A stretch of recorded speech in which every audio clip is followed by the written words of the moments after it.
Since we are concerned with the goddess, we might look more closely at this great being.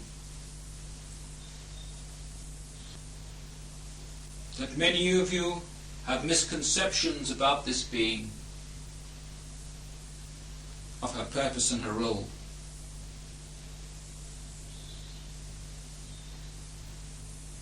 Perhaps the greatest mistake that you can make is to think of the goddess as feminine, is to think of the idea of a perfected woman as being the goddess, for that is not so. You obviously are concerned with human physical form. You think of creativity in this aspect, and you associate the female form with that to which you are accustomed. But that is but one small aspect of the goddess. The goddess has form, yes. The earth is her form. But what we are concerned with is the spirit of the goddess, the energy of the goddess. Just as you as individuals are concerned with your spirit, with your energy.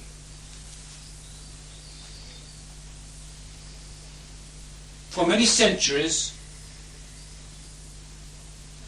humanity has worshipped God as a man, has regarded man and God as one, masculine in energy.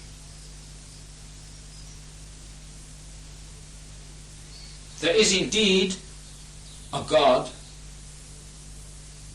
not in the terminology that you use it, but that God is only remotely concerned with the events on this planet and its destiny. As all things are a part of that being, so the energy of that God permeates through to this earth and you upon the plane.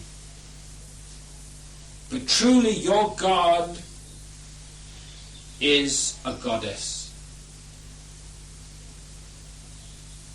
In truth, though it may shock you, God is a woman. Not in the form of the physical woman, but of the ethereal, cosmic woman. The reason why this earth at present is in such chaos is because the goddess has fallen from her pedestal. And every aspect of feminine energy on this planet is that goddess. Because woman has fallen, so man has ascended into a position with which he is unaccustomed. He has had to become the goddess. He has had to exercise the creativity which woman has refused to exercise. Only at this late stage has woman begun to appreciate the dangers caused by the abrogation of her responsibility and her duties. How easy it is to lay the blame on man for the situation in the world. Woman has been suppressed. A patriarchal society has existed, but only because woman has permitted this. Because she has denied the goddess in herself. It might perhaps shock you to know that when humanity first walked the plane of this earth, there was only woman. The male of the species, as you recognize him, did not exist. And of course, naturally, we talk of creativity in those terms in an entirely different concept. It was not until free choice was established, until the choice of opposites came into being, that man was created to present that opposite, to present that choice, to create that division, so that the two aspects could learn from each other. Woman, therefore, is the direct link to the goddess. She grounds its energy, its plan, its creativity. She responds deeply to the aspect of its being that manifests on the earth. And when I use the pronoun its, it is indeed because the goddess is both male and female. She is a total, realized being, capable of creativity in both spheres of activity. As we look around this room tonight, we see that the feminine outnumbers the male. If we were to go to your churches, we would see the same percentage repeated. For it is woman who seeks the goddess at this time, who, realizing the threat to the survival of the species, who, realizing what man has done to this world, and indeed is about to do, seeks her roots, seeks a true understanding. At the 11th hour, she is beginning to realize that the freedom that has been given has produced a world which has destroyed itself. For man has become the creator. For this, woman has only herself to blame. I say this now, not as a criticism, not as a judgment, but in love, recognizing that the cycle of human evolution must portray domination as well as subservience, ignorance as well as knowledge. For this earth is a cycle of learning. But the cycle which we are experiencing now is about to restore the goddess on earth to her pedestal.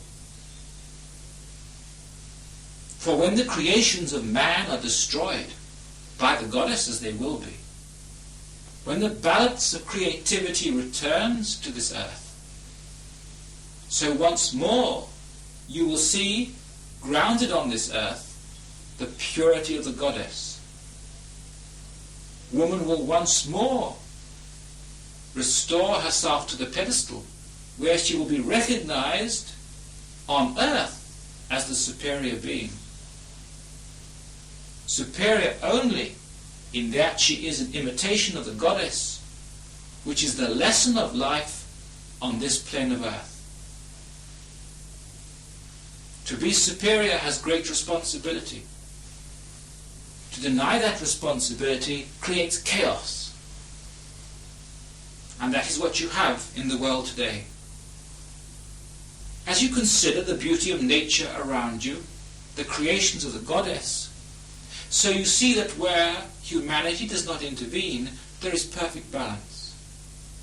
In the beauty of the intermingling of the three kingdoms, in the delicate balance which is preserved in it, you see there the emanation of the power of the goddess. It is only humanity which is imbalanced, and which in turn creates imbalance in its own kingdom and the other kingdoms. as you consider this little group tonight, the reason why it cannot get together is not because of the imbalance of the male, but because of the imbalance of the females. If they were in balance and harmony, manifesting their being, the males would follow. They are the followers, not the leaders. If the women exhibited the energy of their being, had faith in themselves, were true to that energy, grounded it, and shone it, that would be the signal for the males to follow. But what we have here are the males stumbling in the darkness to create the society without the plan and the knowledge of the goddess within them. For they are the doers, not the receivers. They are the positive to the inspiration of the woman. The world lacks feminine inspiration today. The world lacks the wisdom of the goddess. The world lacks her energy. It is because of that imbalance that we have destruction, division, and the chaos into which we are now heading. So as you sit here tonight and talk of the goddess, you are talking of God.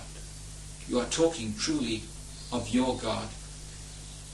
That whilst not creating your spirit, certainly created you, the school in which you live, controls your destiny, controls your karma, and can indeed, at a stroke, remove this planet from total existence. And it will be her decision, not a very distant God of which you are dimly aware. You are a being of the goddess, a manifestation of her power, of her wisdom. This was recognized by the religions of old. This was seen, this was observed. For truly the manifestation on this plane of earth is a feminine energy, is a feminine manifestation.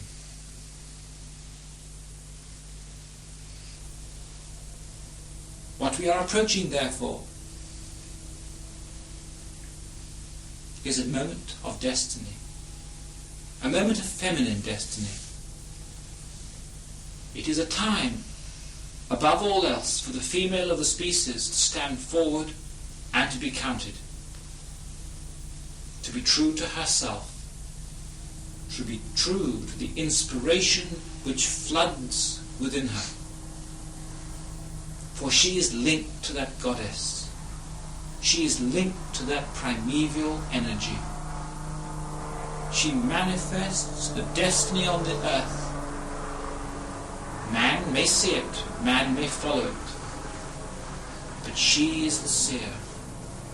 She is the prophetess. She is the link with the goddess.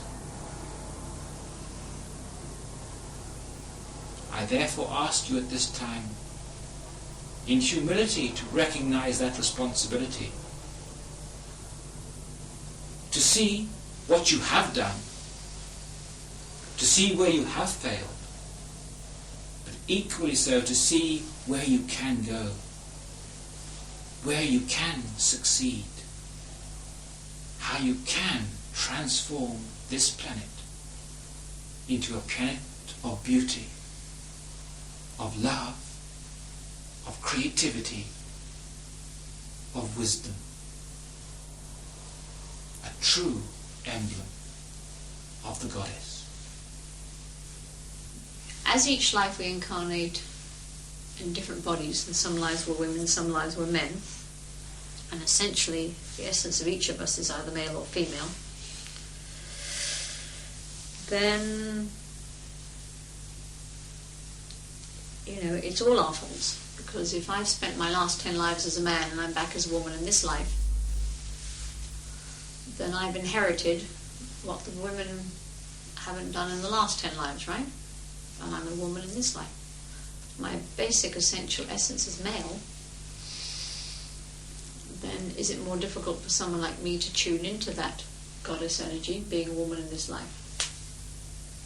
I'm just giving an example of me, but the same applies to anybody. You know what I mean? Yes. It is well known that you incarnate as male and female in many lives. The physical sexuality is but one part of the lesson of the planet Earth. What we are talking about, therefore, is, if I may call it such, spiritual sexuality.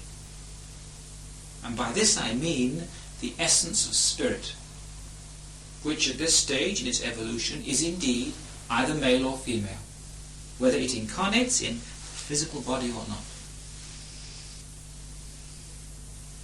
Womanly spirit. That is the female aspect of spirit, whether it incarnates in male or female body. So indeed, there can be men here tonight with female spirits, for whom that talk was very pertinent. That you can have people in marriage who, although obviously male and female, in physical form, who are indeed both male in spirit or both female in spirit. What you must understand, that what we're talking about is spirit, not physical. You obviously, because you have no other experience in your consciousness now, think of male and female according to the sexuality of earth. But that is just one very small aspect of the, what I will call, cosmic sexuality. When you leave your physical bodies and return to the higher planes of life, to your true sexuality, you do not manifest in these bodies unless you choose to do so. Let us say that the form is different, and the recognition of the sexual form is different on the other planes of life. Indeed, many of the marriages that go wrong on your physical plane of earth today is perhaps because two males are marrying two females in energy. That is not to say that that is not destined sometimes. But I understand that when they originally come off the wheel of life, there is a one whole, which is half male and half female at that point, that split and go through many incarnations. Okay?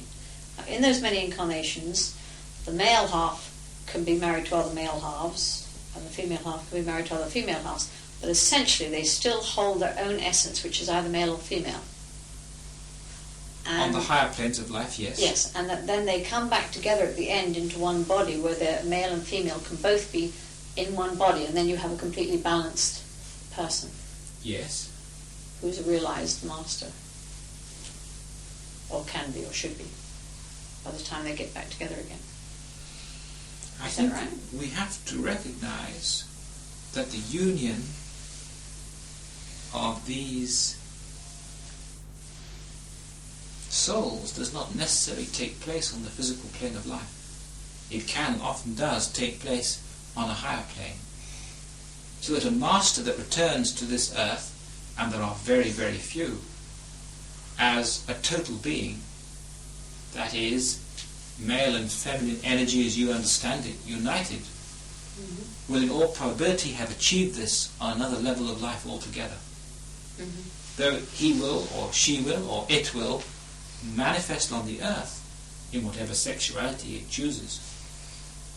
It is whole, and it, in all probability, achieved that wholeness on a higher dimension of life.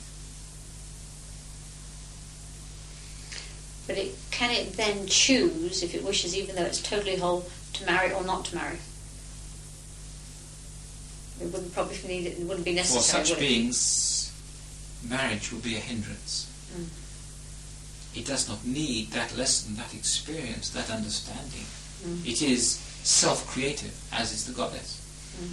It can create according to its own perfection. But when we talk of the God other being whom you call God, we talk not of a male or female, of course in the sexuality that you use it, but of a great spirit, a great energy, right, which created not only the goddess and the other gods or goddesses of our planetary system, but all life within our conscious understanding. That being is so far removed from you in understanding, in comprehension. Perhaps it is, as was said in the days of old, the being about whom naught can be said, or naught can be understood, on the plane of life upon which you dwell. Indeed, even on the higher planes of life, you would not understand that being, or that conception. It is beyond your consciousness. The God which you identify with, and which so many religions worship, and perhaps, if I may, something sacrilegious now, which God was it that sent down the Son of God to save the earth? Was it the goddess? Did the goddess send down her Son to save the earth? Was Jesus a son of the goddess rather than a son of God? And the answer, of course, is yes. The Christ energy, the Christ, is born of the goddess, as well as the creativity of that remote God as well. Christ, as you recognize it, only in the last incarnation, came down onto earth for that particular incarnation through a man, because it was only through a man that the energy of the Christ could be grounded at that time. It was an active history of time, of that particular path of evolution. It would have been impossible for a woman at that particular stage in the Earth's evolution to perform the functions which he did.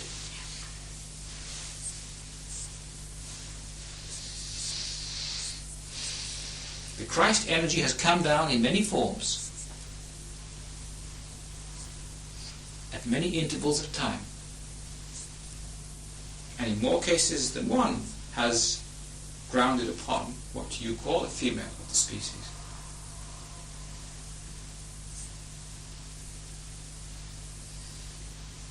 Because we deal with such recent history of just so few thousand years. You deal with a pinprick of history, a pinprick of understanding, a pinprick of evolution. With the terminology that we use, we say that this planetary system, the 12 planets, some of which you are not yet aware of, were created by a being, as everything is created by a being. And that being, that remote being, we call, or you call, God. And that being created the planets, created all life, including the goddess. And that is the creation of which you in a physical form are aware. Now, that body contains a spirit, and that spirit lies within the sun, just as your spirit lies within your heart. But equally so, that spirit which lies within the sun belongs to another plane of existence, just as you on earth belong to another plane of existence when you die. And that God, without getting too complicated, relates to the star or the sun that you call Sirius.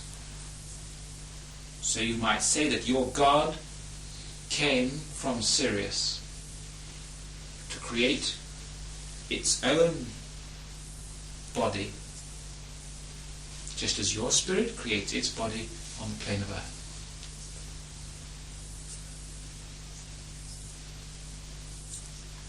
But this is a long way removed from the reality in which we sit tonight.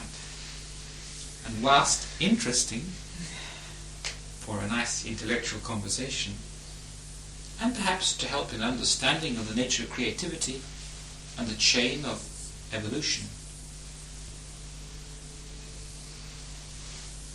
is not as pertinent as some of the other things that have been said tonight.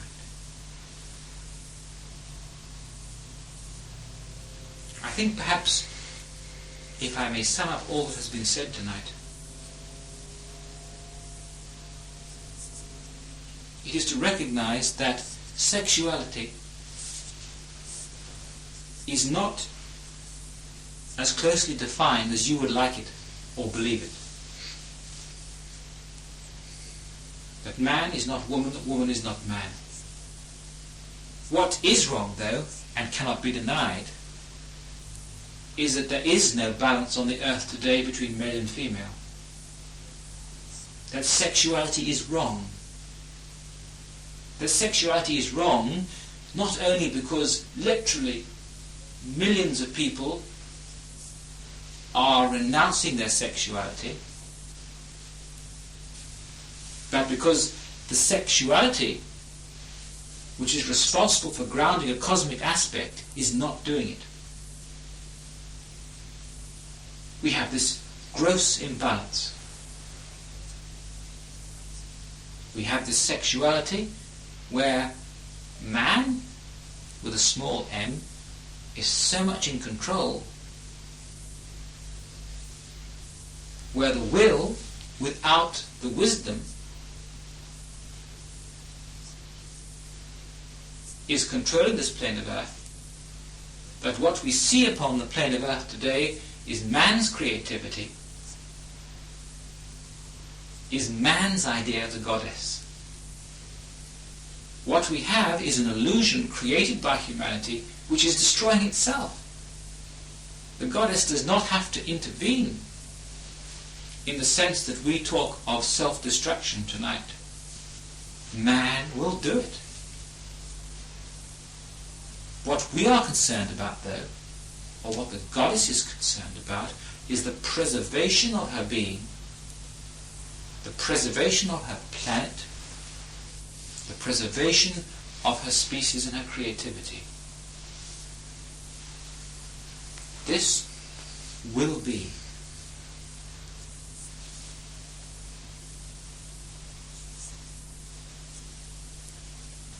How about balance?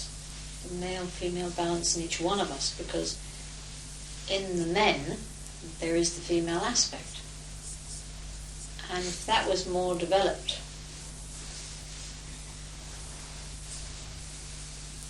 that would surely help them not to be so power orientated and therefore affect the earth because of it. Yes, is obviously, as you know, a balance in both aspects of creativity, and that balance is essential. But what we are talking about is a far greater balance.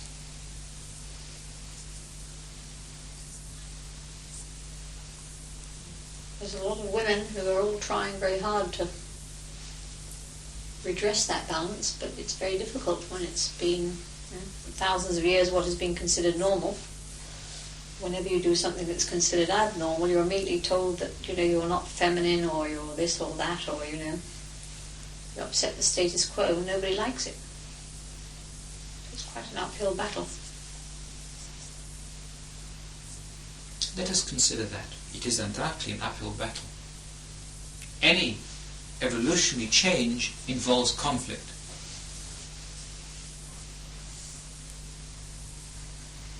But the essence of change is that it is divinely inspired. It is not change for the sake of man or woman, for the creations of the mind, but is indeed an impulse coming down. Essence of the goddess is one of creativity.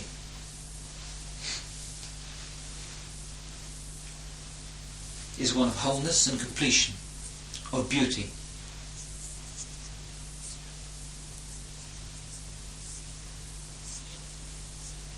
There was in essence a ring of beauty around a center of destruction.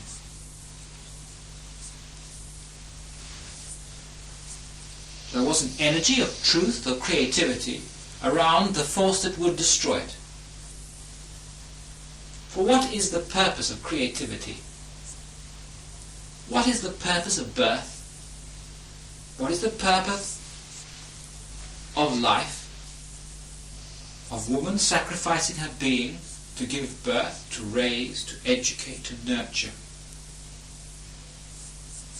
If all that is to be destroyed at a stroke for an ideology,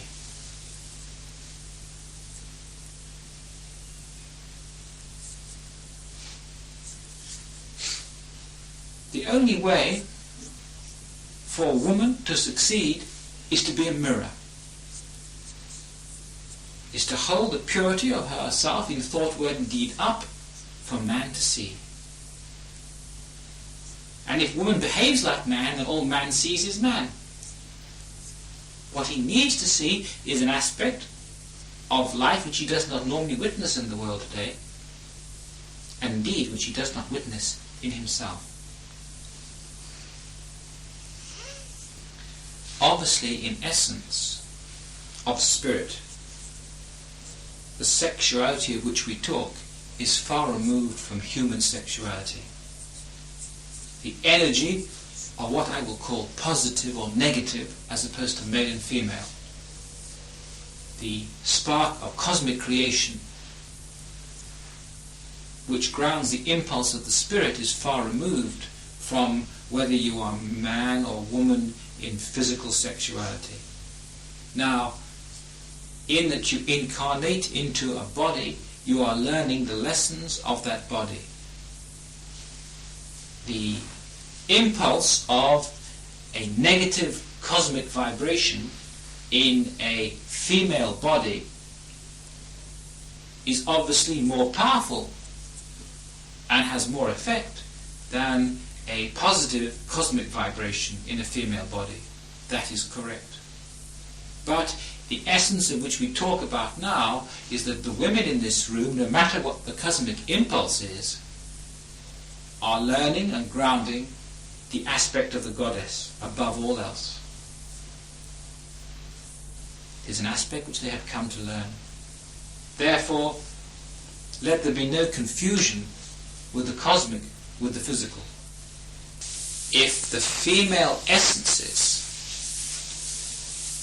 the female bodies, the female energies at this time could unite as one in common purpose and concept, then the men, physical bodies, would recognize that unity and follow.